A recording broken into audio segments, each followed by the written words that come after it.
Bismillahirrahmanirrahim, Assalamu alaikum and welcome to Diplomatic Enclave. I'm your host Omar Khalid. But as you know, Pakistan is a country that is a majority of youth right now, and there are many other countries around the world that have youth as a majority as well. Those countries are working their level best for the youth to be the champions of the future generations. Now, many companies, many countries from around the world are campaigning along with Pakistan, are trying to cooperate with Pakistan in building the youth of Pakistan. We have the privilege of having the chairman of one such company with us. What is very strange about his company is that after having launched it for the youth of the world, he began with Pakistan. Why did he do that? I'll ask him that and more. My guest today is Neville Gaunt. He is the chairman of a program of an organization that is called Your Passport to Grow. Neville, thank you very much to have joined us. Assalamu alaikum. Thank you for inviting me. Wa alaikum assalam, Neville.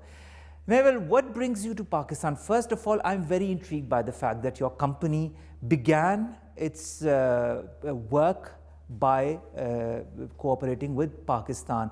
Why Pakistan? Why begin with Pakistan? Well, there's a little bit of history about this. In the 1990s, I was back and forth when I worked in the oil industry and really enjoyed working with the people here, loved the country. It was difficult times then, a little bit more troubled times, but Pakistan has always had a soft spot in my world, and I would regularly bring finance professionals out of Pakistan into other parts of the company, which could have been in Venezuela, in Libya, and even back to the UK. So, yeah, why Pakistan? Probably history, but equally, I happened to be doing some keynote speeches in Pakistan a few years ago, and I met my current country head, a guy called Mr. Ali Jafri, and he had an IT platform which just gelled perfectly with what we were looking to do. All right. Before beginning this company that is called Your Passport to Grow, you were associated with another company that's called MindFit. Tell us a little bit about that and how that went on to kind of get associated with this current company. Well, I'm still with MindFit. I'm the chief executive of MindFit. We're a small SME in the UK, and MindFit comes out of professional business coaching. It was born in the early 2000s. And created with a co-business partner of mine, a guy called Graham Williams, who worked in the business sector with a group of professional coaches. And MindFit, in essence, today helps organisations be the best they can be by changing attitudes. You might call it culture change. Some people call it change management. But fundamentally, it's taking the leadership on a journey that may be uncomfortable, but they actually collaborate and they really move their company forward. When you talk of leadership being very different and very challenging, you've done the same thing. You've changed your paths. You were very comfortable in a sector, that is the oil sector, then the banking sector. You were earning more than enough, and then you changed tracks. Why did that happen? Well, there's a point in your life where you say, I need to do something else. And my point came about that time. There were other things happening in my life as well, and I just had an opportunity to say, that's it, I need to move away and do something different. Little did I know at the time that I would be involved in people development, which is what MindFit is and what Your Passport to Grow is. All right, now speaking of working for the benefit of the people and making them realize their potential, how do you do that? How does one do that? Because there are many youth across the world, including in Pakistan, people who do not understand their true worth, their true value, or what they are really capable, the sector that they're really capable of excelling in. How do you make them realize that? Well, it's a problem the world's got, so it's not limited to Pakistan. Pakistan doesn't have the monopoly on it. And as you said in your opening remarks, everyone's trying to get the youth more engaged, and in essence, our youth are the future of the country. So if every economy is doing their own thing, no one's actually doing something that's perhaps better in other places. And the education system has, again, globally, moved more and more towards qualifications-based. It's certification. I have a degree in maths and economics. It's important to have, but employers are looking for a lot more these days. They're crying out for young people, in fact, they're crying out for every person to have a positive attitude, to be more engaged, and the soft skills, which frankly are the hardest skills to learn, that's what they want. So this conversation resides around communication. Soft skills, when you talk of soft skills, what exactly do you mean? Well, there was some work done many years ago, over 25 years ago in the UK, and it was work around what they call STEM, which is science, technology, engineering and maths. And it was defined then that businesses wanted young people, because the focus was young people, to have all of these 10 soft skills. The primary one is communication. Without communication, actually, life is pretty difficult. But then there's negotiation, there's collaboration, there's team building skills, there's numeracy and literacy. All of these things that I'm sure you take for granted, and when you have a conversation with someone, it always comes out how good they are at holding a conversation with somebody. And these are the real tough skills, and education doesn't focus on them. We do maths for 14 years at school, in our primary school and senior school, and I unfortunately chose to do it at university too. But how many years do we study something called communication? How many years do we study leadership? How many years do we study negotiation? The fact That's only at the top leadership level that you get to have these courses, not before. It is, and the whole point about this is it's assumed we learn it on the way. So we might, in schools, we may have enterprise days. I mean, the UK is famous for these things. And you have an enterprise day, but that's just one day in a 3-year curriculum. Maths is reinforced 3 or 4 times a week. Why isn't leadership? Because it's assumed we learn it. And that's the problem. It's an assumption that's incorrect. That is why the logo of your company is Learning Reimagined? Yes, well, we say Learning Reimagined, and actually the way we learn is we learn something and then we do something. So, for instance, if we're to be confident, we have to do something to be confident. When we're really young, we're a baby. I mean, I can't remember that far back. I'm a little old, but I'm sure we see young babies starting to walk. They have got no experience of talking. They see a few adults around them walking, and they think, "Oh, that's a good idea." And the perseverance of a child at a very young age, with no knowledge about life at all, can walk. But then, being a child, I mean, let's go back to that era of being a child. Sometimes the child learns on its own, sometimes it is pushed by the parents to learn to walk, to learn to talk. Yep. Now, which part are you talking exactly of enhancing in the youth? Both, in actual fact, because you get, well, I see a lot of young people that go through school and through university, and they've been told a lie, and it's not a lie that anyone really understands, but it's a lie that businesses know. So an employer knows that a good degree or a good A-level or qualifications isn't enough. The soft skills, the leadership capability, the right attitude is what is wanted from these young people. How do you develop this right attitude in the youth of any country? Here you're working in Pakistan with this program, you've begun with it. So what do you look for when a young man or woman comes to you, all right, I want to be part of your program? What is the first thing you tell him or her? Well, they sign up for the program and they do an assessment. So it's a self-assessment. So in other words, it's them looking in the mirror and answering a few simple questions. And those questions are around their behaviour. What do they do automatically? Because being in, I may say a few phrases here that are a little uncomfortable, but it's having leadership, good leadership, is that unconscious competence. Things you do automatically, like driving a car. Once you've learnt how to drive a car, it's a bit clunky at first. You don't even think while you're But driving after a while, I mean, you've driven here, I've driven here, and everyone else has driven here, even a motorbike or what have you. You don't even think, you know. You kick-start the motorbike or you turn the engine on and you just make the assumption it's going to work. But we don't do the same with our brain. We don't educate our brain. We don't create the right attitude unless you push yourself into a particular position. But the key thing is here is we can do anything with anybody. It's action-based. So I can suggest people do things. What's their attitude? Are they going to listen to do it? So that's why we assess them at the very beginning. Very simple. It's 12 short questions. I mean, anybody can do it at any age. And it shows their bias towards a positive state or a negative state.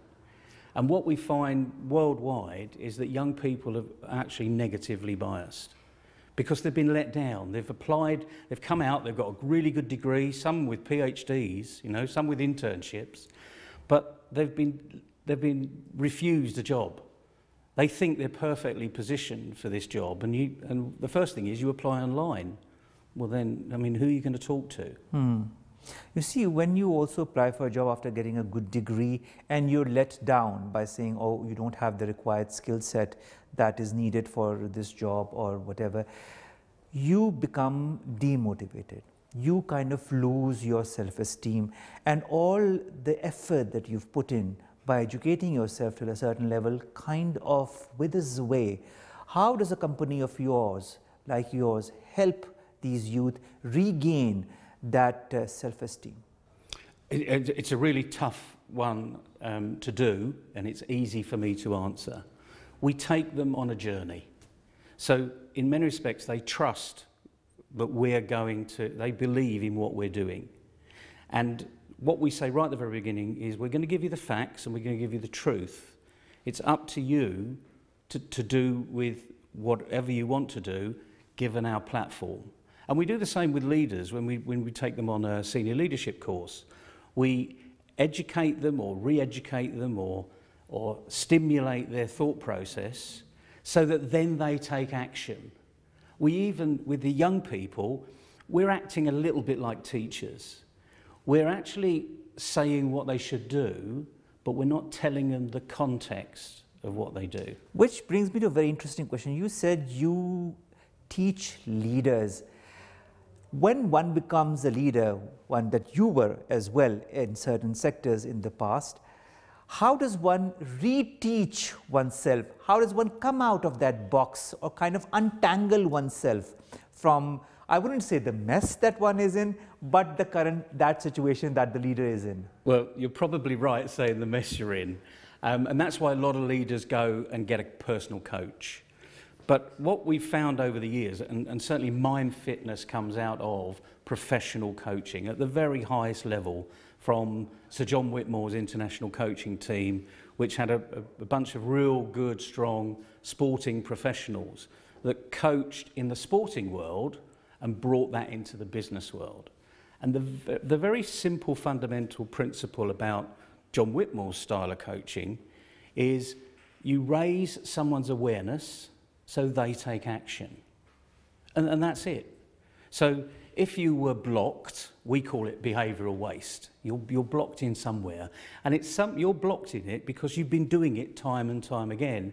And it may be something simple about you get angry all the time, or you get depressed, actually. And there's going to be some triggers in there, and that's the purpose of a coach is to find out the real root cause and stop it happening in future. Understanding oneself is something that is very important, apart from, of course, regaining your self-esteem and the importance that you have, not only for yourself, but also for the people that are around you. Take my example, I'll give you mine. I did my studies in medicine, and then at the very end, I did not go forward with those, and I continued to work in another field, and then did my master's in mass communication, got a gold medal in it. I totally changed fields from what I wanted to become. This is what I always wanted to be, that is a doctor. But somehow, somewhere I realized that I did not want to see myself at the age of 40 maybe being in this field. So I changed. I said it's better to change before than to change later.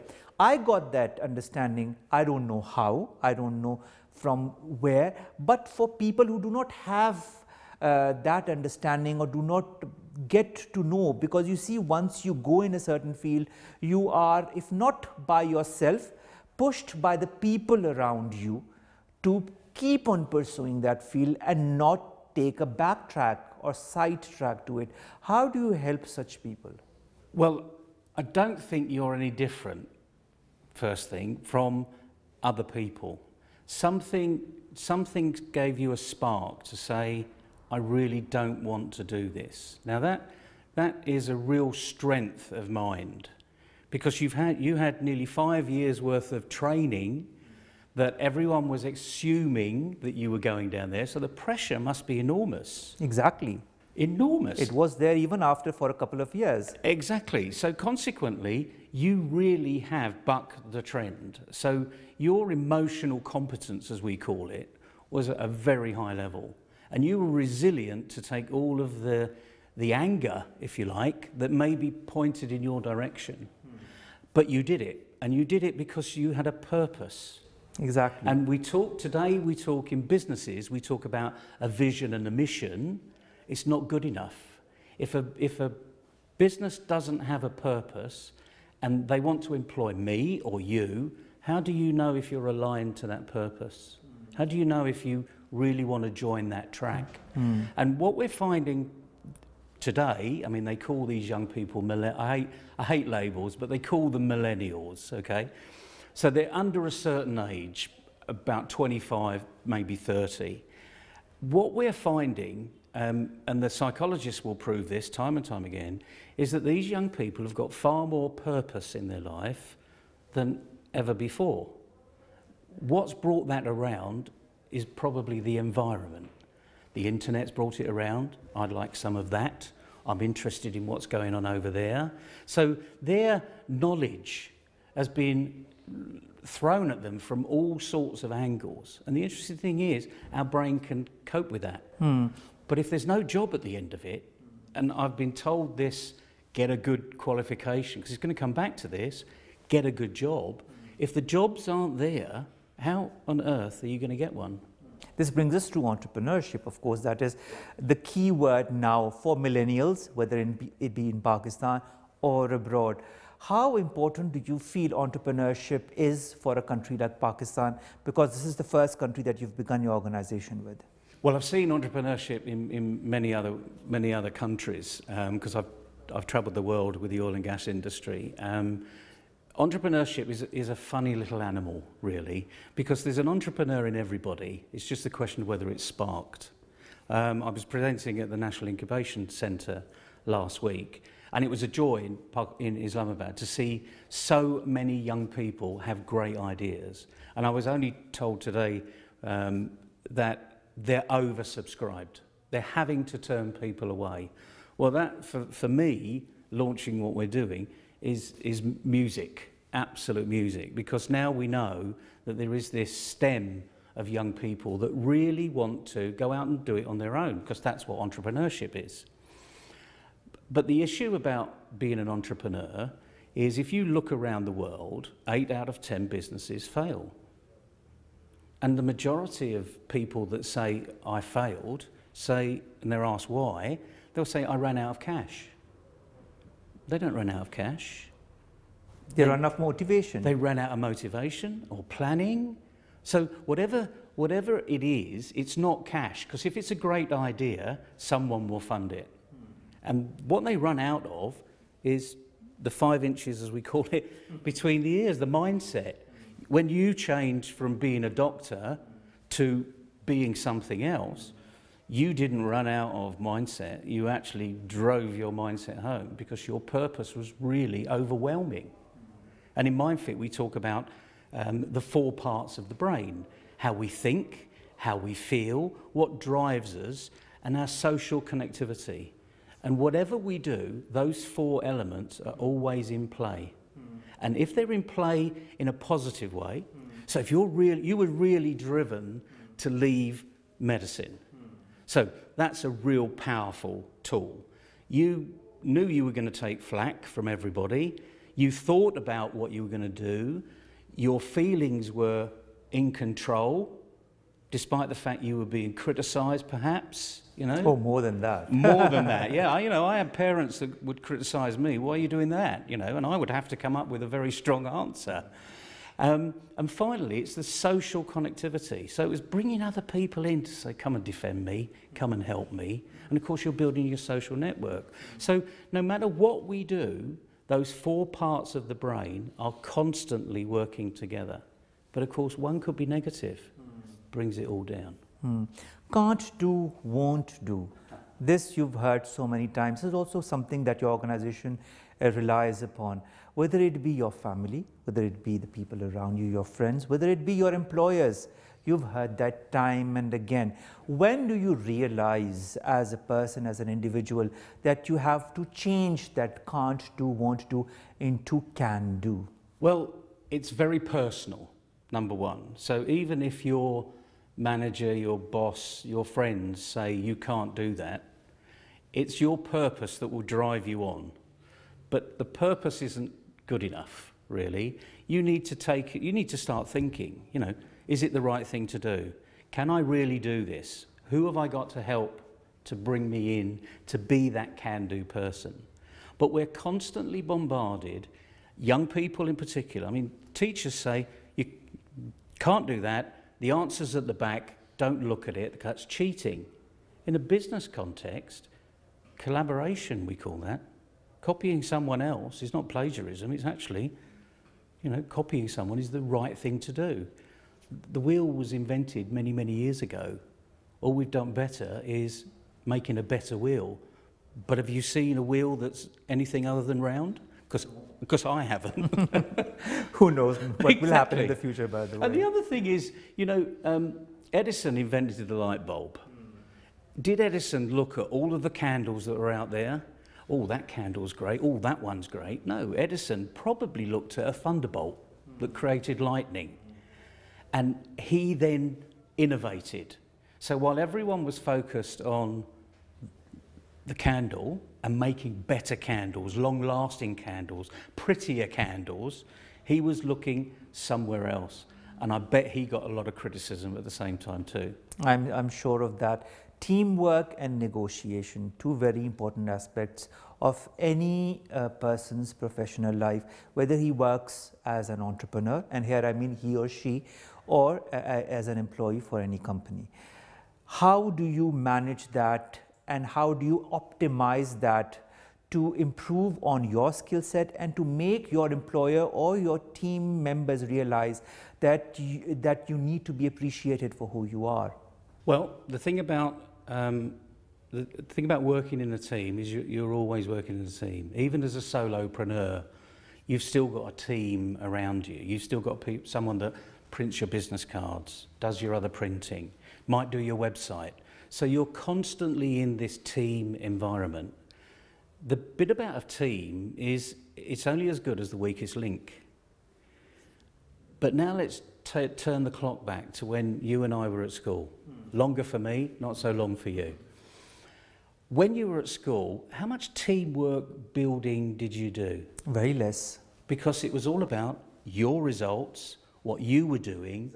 Now and again, in a chemistry lesson, you may have worked together, but you still did your report on your own. Yes. So by the very nature, we're sort of competitive, but we don't bring that into the team building arena. And if you look at what businesses are looking for, they don't want an independent, because then you're a loose cannon.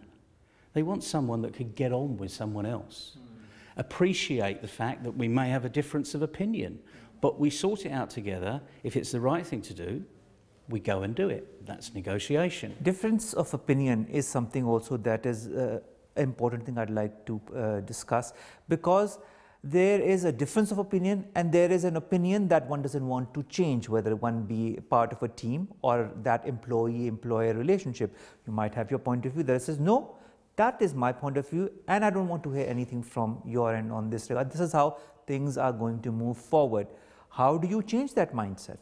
Well, I mean, that's pretty negative, because if someone just says, enough discussion, I've made a choice and we're going in this direction, and any team member feels aggrieved at that decision, and the likelihood is they will all feel aggrieved at that decision, then clearly there's not been enough discussion. The point about that there are engagement statistics around the world, and Gallup do it on a regular basis, and the level of engagement globally is 13%. So 13% of the workforce are engaged. What that means is 87% of the workforce are disengaged.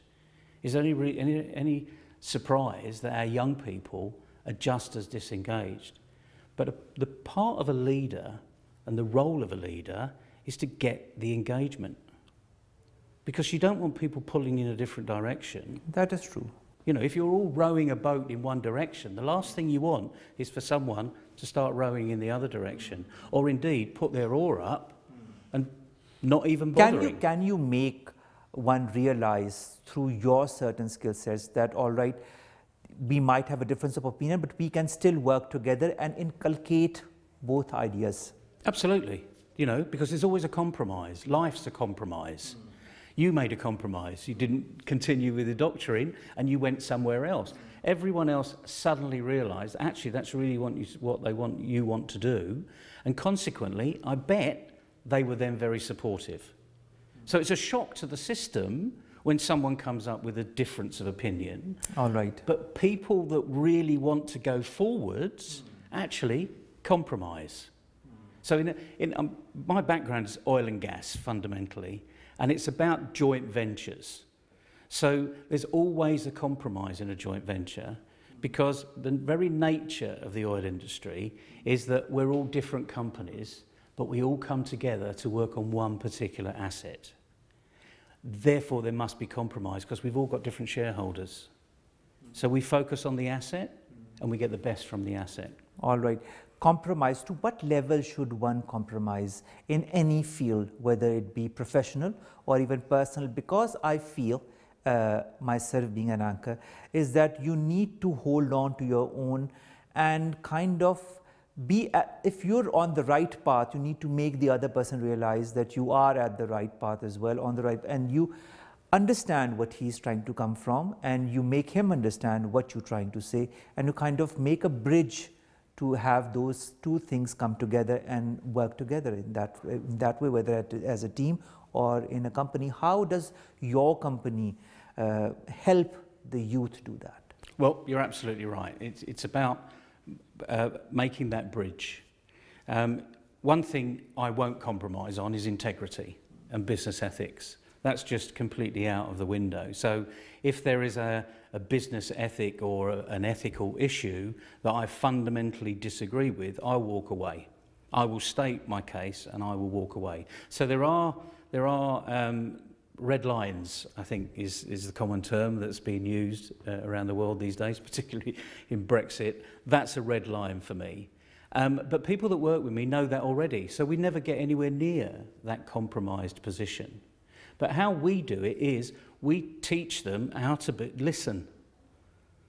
You know, we have 2 ears and 1 mouth for one very good reason, and we're all born that way. But people don't know how to listen. That is very important. A lot of people don't know how to listen, even amongst the youth. Exactly. And the thing is, of course, at school, we've been taught, be quiet, I'm speaking. So there's no feedback. And you can speak when you're talked to. That's what my parents used to say, you know. Children should be seen and not heard. I mean, these are lovely phrases, you know, but there's a time and a place. So when it's the time for the child, when it's the time to discuss, you need to listen to somebody else. I mean, there isn't a leadership book in the world that's been written that says a leader makes all the decisions. Coming back to your company, one of the things that you emphasize on and make those youth do is make them, each and every one of them, a brand, the brand of me. That is one thing that I really liked when I was going through your company's profile.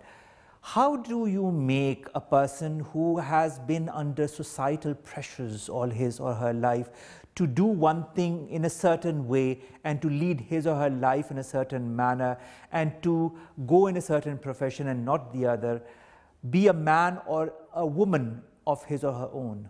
It's a real, I'm glad you like the brand of me, because it had that funny little connotation, and in many respects we don't actually know ourselves.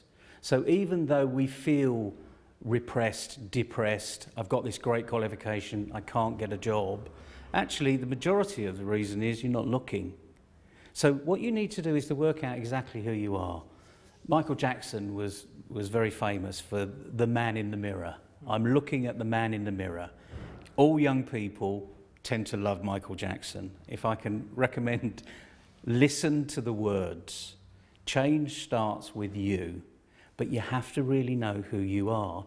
And that's why the brand of me is so important, because if you don't know your brand, what you do, how you do it, what turns you on, what turns you off, how can you know what I do? You immediately, a leader, a manager in previous days, and certainly today, believes that young people are motivated by what they're motivated by. Well, that's a belief that's wrong. Exactly. Ask them. And I think ask them and try to make them, try to decipher what they want from life and what they've been wanting to have from life. A lot of people want to do totally something else from what they've been told to do all their lives. And it's not in a negative manner that I'm saying, but something he or she wants to make her or his life in a certain field that is contrary to what the society wants him or her to do that. And that is where companies and organizations such as yours help those people, those young people who are the future of countries, especially such as Pakistan, to kind of move forward in that direction. Because if the youth are strong, that means the society is strong. If the society is strong, it means the nation is strong. When you take people in for your organization, your passport to grow, how long does it take for a young man or a woman to realize that he or she can feel the change in himself or herself? Good question, because people think that change takes a long time. And the reality of life is it will take as long as you want it to take. So if you do something in a particular way, if you know how you do something and you change one small element of that. So if you're forever answering back, not listening, okay? If you bite your tongue when someone's talking, it's amazing how quickly you can learn how to listen. And we call that feedback. So feedback, someone could be, on the way here, we had a few people that were hooting their horns. It's Pakistan, guess what? You haven't got a monopoly on that either. It's the world around. Someone takes a wrong turning or cuts a lane, you're going to hear about it. You don't need to see what's going on behind you. You've heard it. It's feedback. Do you get angry and turn around and talk to them in a not exactly polite way? But that happens. Too often, okay? But that's emotional competence. That's the feelings that kick in. Or do you say, actually, my bad, you know, yes, I was definitely out of order. That happens as well. But the point is, what's the right answer here? Okay? If you're in the wrong, own up to it. None of us are perfect. Don't do it next time. So remember it. And this is about practice, practice, and practice. And also breaking your ego to a certain extent, if I might add. Interesting enough, ego is a funny word, because I was talking earlier on today to a fairly senior executive, and we were talking about ego. And I said the problem with ego is that a lot of people think it's very negative.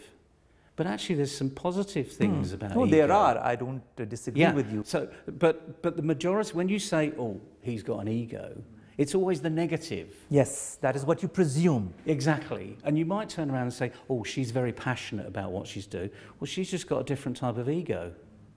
So it's quite interesting that we know a lot about other people and we're really quick to judge. And the TV shows or the soaps, we can laugh at what's being shown us, but the reality is we're laughing at ourselves. because we're seeing things that the director has put in deliberately, so you laugh and think, oh, actually, that might be me. But when does that realization actually come, that you say, oh, that might be me? Because I've seen that with a lot of people that I've interviewed, or when I discuss amongst friends and family, that realization is not easy to come by. No, and this is where we go back to traditional coaching. It's about having awareness. We are designed to be highly aware, but we walk around life with blinkers on. So it's not just what we see, it's what we hear, how we're interpreting what we're hearing, what we're thinking. Are we really listening to what's going on? This interpretation that you talk about, do you feel that it is similar in the West and in a country such as Pakistan, or does it differ from society to society, nation to nation? I think there'll be cultural differences, but in the main, young people are young people, and old people are old people. I like to have fun, and I'm sure you do too, and many of the audience will. The definition of fun is when I'm really having fun, I don't just smile internally. You can see it on my face, you know, big beaming smile, and there's absolutely no way that that can be misinterpreted. That is uniform. You know, a smile is uniform around the world. It's the common language that we've all got. Speaking of smiles and loving oneself, that is one thing that I also talk a lot about the people, and when I talk to other people. Age, I feel, is just a number. A lot of people might disagree with me, even amongst my viewers, but I feel that you can change at any age. For example, a company such as yours, your passport to grow, is there an age limit to that? Can you grow at, for example, if you're in your 40s, like you're in your 20s, if you have that ambition, that drive to change yourself and be a better person, is there a time limit, an age limit to when that realization comes? Well, the simple answer is no, there's no age limit at all. Age is just a number. At 59, nearly turning 60, I feel as though I'm 18 years old, but I've got a lot of experience. I wish I'd have had the 40 years again so I could actually make more of a difference than we're making today. I see lots of people that retire, and rather than gestate and just take that natural journey to, in essence, the grave, they say, actually, I'm going to do something different. And they can actually be entrepreneurs. And we see that a lot, actually, in the West. And from what I've been hearing over the last 2 weeks, it happens here too. So age is really just a number. When that trigger happens, you know, you may have gone through your final exams, become a doctor, gone into practice. It could have been 5 years later where you said, you know what, I told myself I shouldn't have done this. I'm now going to make the break. It'd have been 5 years longer, but the point is it was never too late, otherwise you wouldn't be doing this. That is so true. Now, speaking of a country like Pakistan, how has the reaction been from the different segments of society when you launched a very ambitious program such as your Passport to Grow? This is a disruption program, simply because I say that if education were doing what the business world wanted, they would take this on board immediately. Teachers are doing a fantastic job, but they're doing what they're being told to do.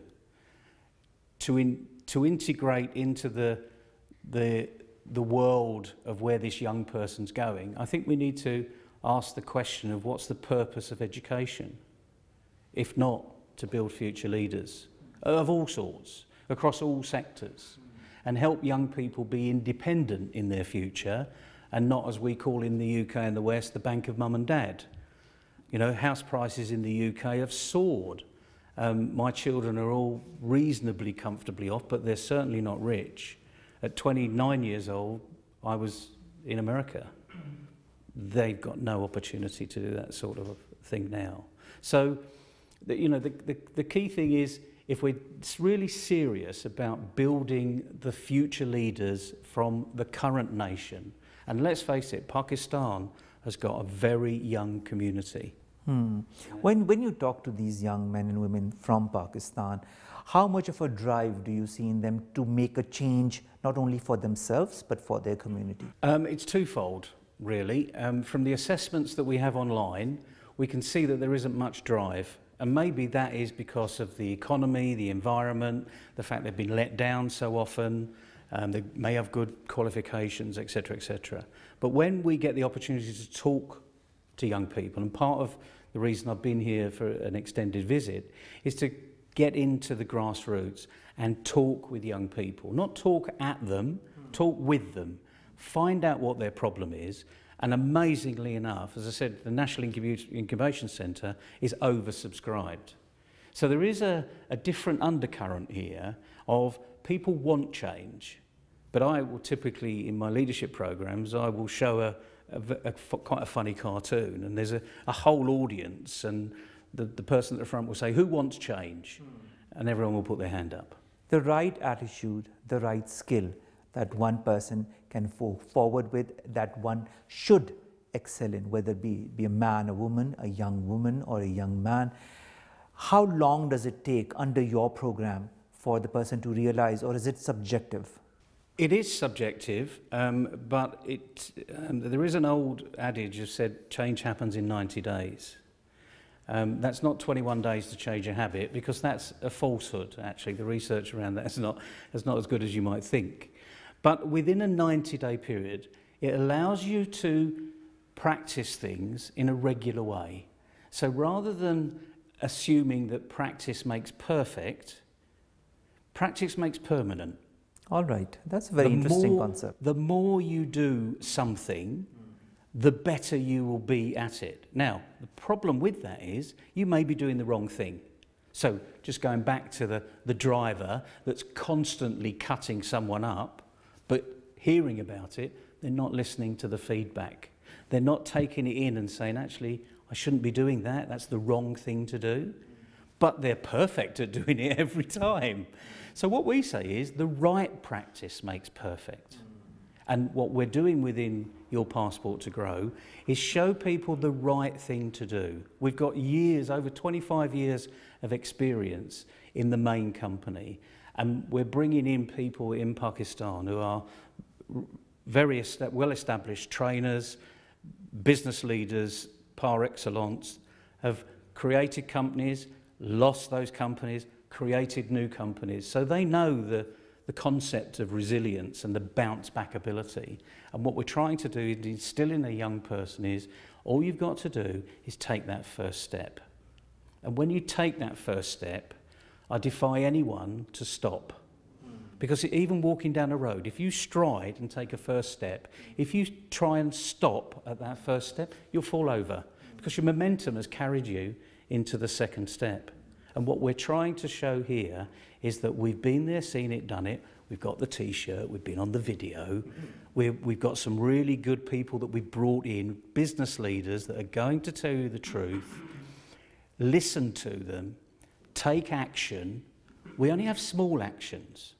So all of these 10 STEM skills, it's a quiz, and at the end of every quiz, there's an action. And it's you taking those actions, because we know the more you do it, the better you get at it. As long as we're telling you the right thing to do. The thing that you're passionate about. Exactly, exactly. And you kind of put people in that certain direction of which they are passionate of, and then you tell them, you might fall, and you might fall again and again, but you'll get up and move and run even as a stronger person. Neville, Gaunt, thank you so very much to have joined us, to have been an inspiration and a motivator and a source of letting people understand and know that nobody is an underdog. Everybody has a certain skill set that they can excel in and be the masters of their own fate, and make good use of that and make our nation and our society proud. And I'm so happy that a person like yourself has started a program like Your Passport to Grow from Pakistan, so that our youth, that is in majority in our country, can excel and can make not only our country but also the world proud of what Pakistani youth are capable of. Ladies and gentlemen, I'll end with this little quote that is associated with their company, that is Your Passport to Grow. It is by Eleanor Roosevelt, and she says, "The future belongs to those who believe in the beauty of their dreams. Believe in your dreams, and that is how you will succeed." Take care of yourselves. Allah Hafiz. We'll see you again next week, same time, same channel, with another show of Diplomatic Enclave. And Neville, it was a pleasure having you on our show. Thank you so much. Thank you very much.